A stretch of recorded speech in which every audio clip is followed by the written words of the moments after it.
Hello, Milling's TV fan. This is Milling. You are tuned into Milling's TV. Yan po ang ating gagawin sa ating kitchen. Ito po ang ating pang waffle na gagawin. At meron po tayong 2 packs po ito. Pero isang pack lang po ating itatry muna. So, kailangan po is may egg po tayo. May 3/4 cups of water at 2 tablespoons. At yan po ang nakalagay. Susundan lang po natin at ating pong lalagyan ng ating waffle maker. So, yan po, para may masarap tayong pagkain. It's bolt in. It's bolt in po. Ating pong buksan ang ating cake flour ba to?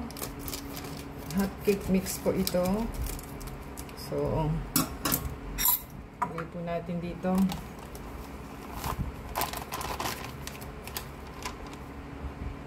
Yan. At ating pong imimix yan later. Hintayin lang po natin at tayo po ay may beaten egg. Sabi po is 1. So, try po natin i-beat.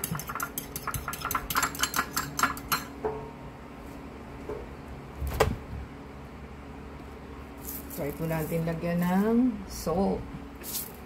Ang ating para magkalasa po siya.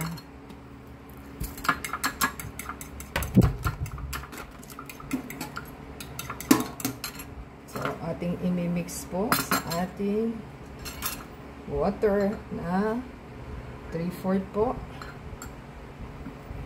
Make sure lang po na well beaten siya. At saka po natin imimix sa ating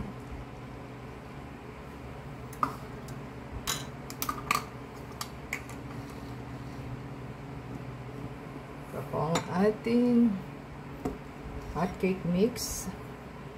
At ang sabi is lagyan daw po ng 2 tablespoons. So, lagyan po natin ng 2 tablespoons ng ating mix.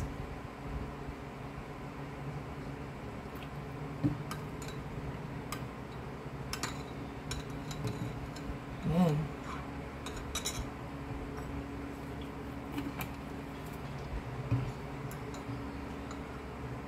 Dapat po unahin muna ang ating liquid dahil lalagay po natin dito sa ating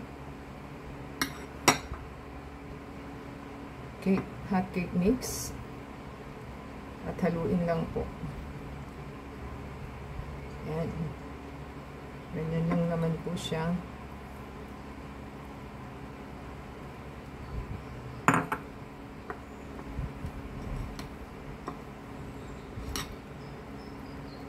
Kailangan po is hindi siya masyadong matubig, kaya kailangan po isundin natin ang kanyang instruction and ingredients.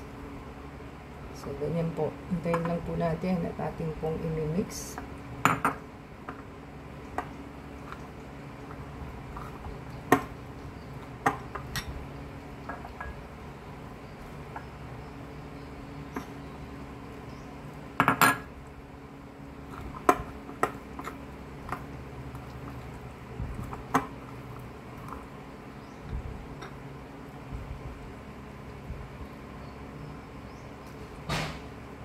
Yan, ilagay na po natin lahat.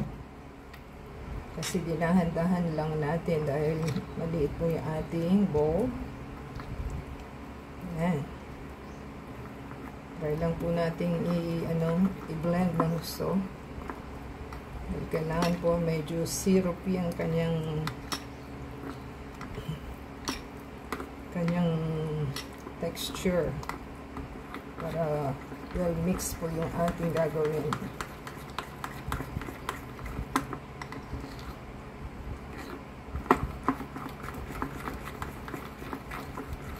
Lang po natin. Yan na pong itsura ng ating mixture.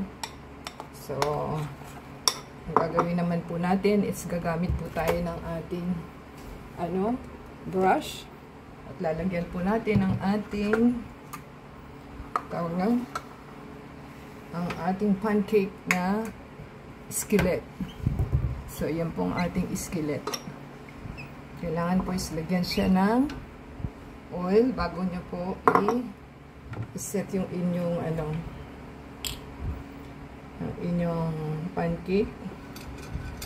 So, konti lang naman ang ating iba-brush para po hindi siya manikit. So, ganyan lang naman po para non-stick siya. Lagyan lang po natin siya ng brush na oil. So, hindi naman po kailangan maraming-marami kasi hindi naman tayo nagpiprito. Para lang po siya hindi manikit. At saka po natin ipipreheat. Try po natin ipreheat, ha? Yan. Cover po natin at ating power on. So, ating pong ipa-plug in na. At tayo po ay nagkakaproblema sa ating ating stand. So, power on po natin at saka po natin i-preheat. Yan. Tayo lang po natin siyang mag-lights para po power heat siya. So, hintayin po natin. Ayan, na po yung ating lights. So, tayo lang po natin at ating i-off. Tayo po yung maglalagay ng ating yan. Lagay na po natin ang ating scoop. May 1/4 scoop po tayo. Yan. Try natin i-pour ang ating mixture.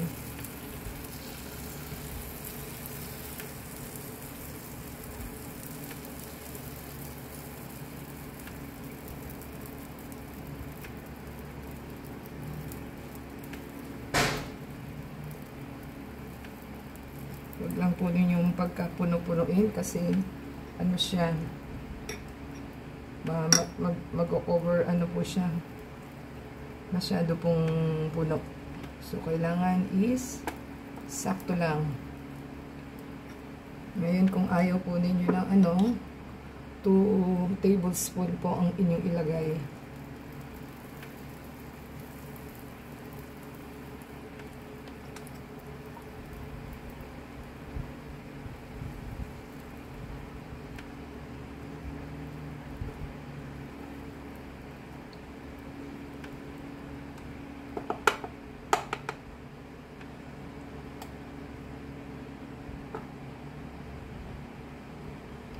Even nyo lang po yung inyong pagkakalagay para okay siya.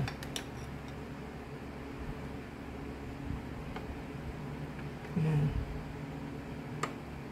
Para po makover nyo yung mga space.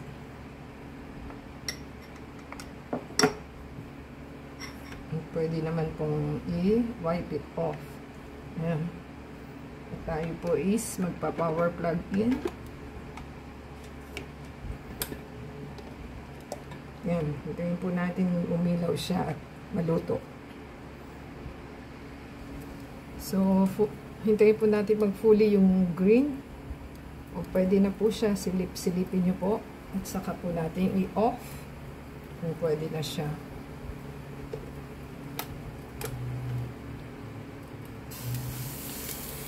So, hintayin pa po natin konti pa kasi hindi pa siya medyo luto yung ibabaw. So, hintayin lang po natin. Tingin po silipin uli kung na. So, konti pa.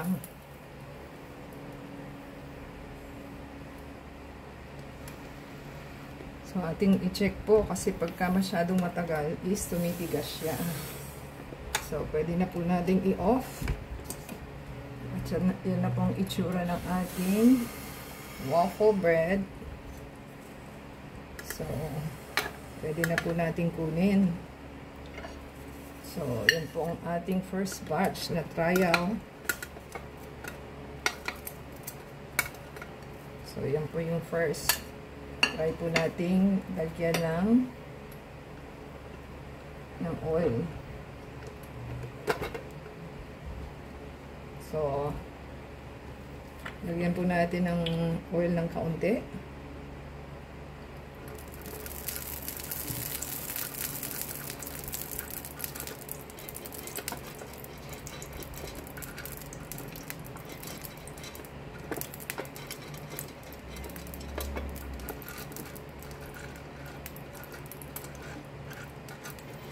Pwede nyo rin naman kung wala kayong brush, pwede naman po tissue, idikit nyo lang. So, ating pong lalagyan uli para po mag-continue natin ang ating pagluluto. So, i-pour out lang po nila at i-balance lang po ninyo.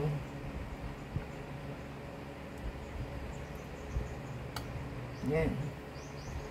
Saka nyo po i-spread out.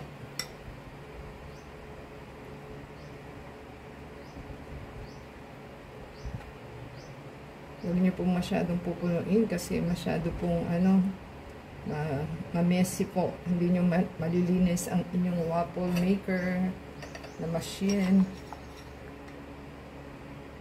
So, try lang po natin i-spoon. Huwag pong masyadong marami. Yan, ganyan lang naman po. I-spread out nyo lang. Kung kulang pa, pwedeng 3 tablespoon.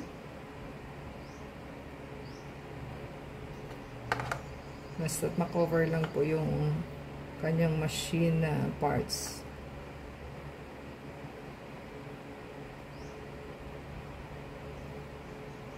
Yan. Kung feel nyo okay na is tigilan na natin. So, power on po tayo ulit.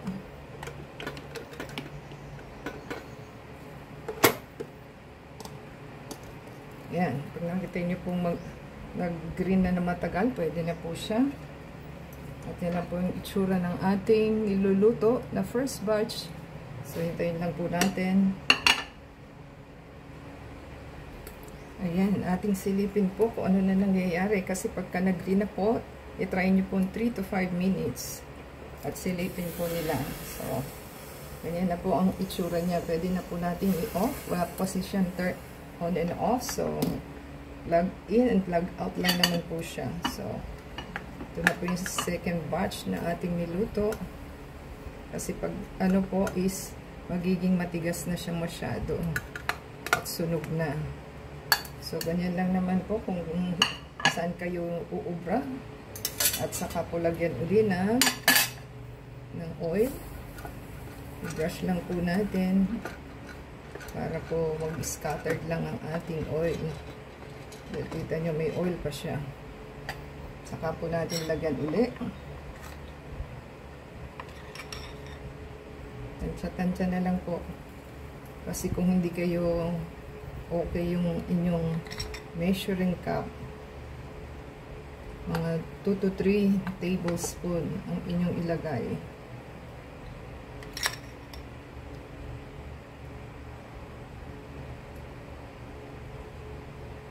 Even out nyo lang po sa inyong sa inyong kutsara, sa inyong tablespoon para kumalat po siya. Kasi pagka masyado po marami is messy na siya. So, ating po ilagay itong ating natitira.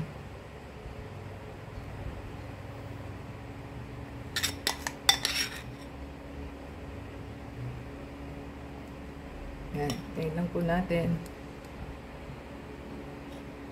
So, pour out po natin yung natitira. Pangalawang po ito, tablespoon. At ito na yung pangatlo. Spread out lang po. Hanggang sa ma-master nyo na po ito. Kasi, hindi naman po tayong madalas nagkaganito. So, tansya-tansya na lang po. Yan. Ganyan lang naman siya. At saka nyo po i-power plug.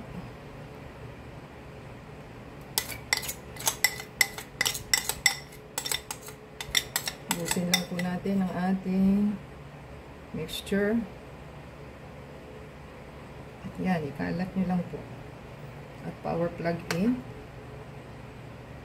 Yan, i-even nyo lang po siya.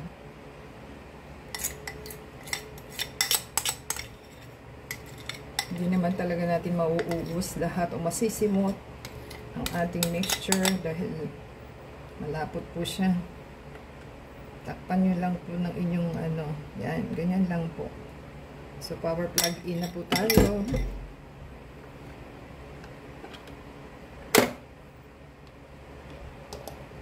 Yan, hintayin na po natin.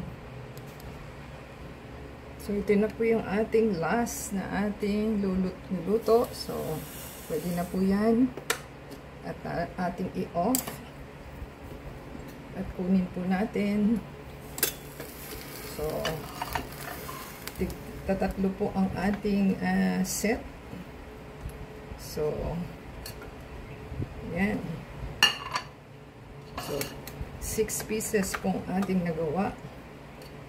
So, yan po yung another one. Ito po yung another one na ating ginawa. So, bago nyo po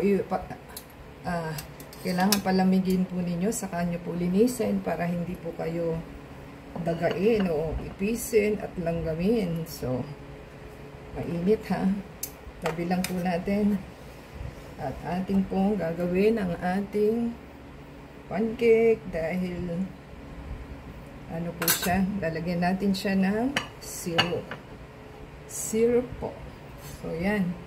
Tayo lang po natin at tayo po maglalagay ng ating syrup. So, ganyan lang po ang ating gagawin. At yan po ang ating gagamiting syrup. At may choco syrup po tayo. So, sa pagkain po, tansya-tansya lang. Kung ayaw nilang matamis, huwag pong lagyan masyado. Yan. At tayo po'y tanggalin natin yung mga nasusunog na parts at shake lang naman natin ang ating choco para po masarap naman siya.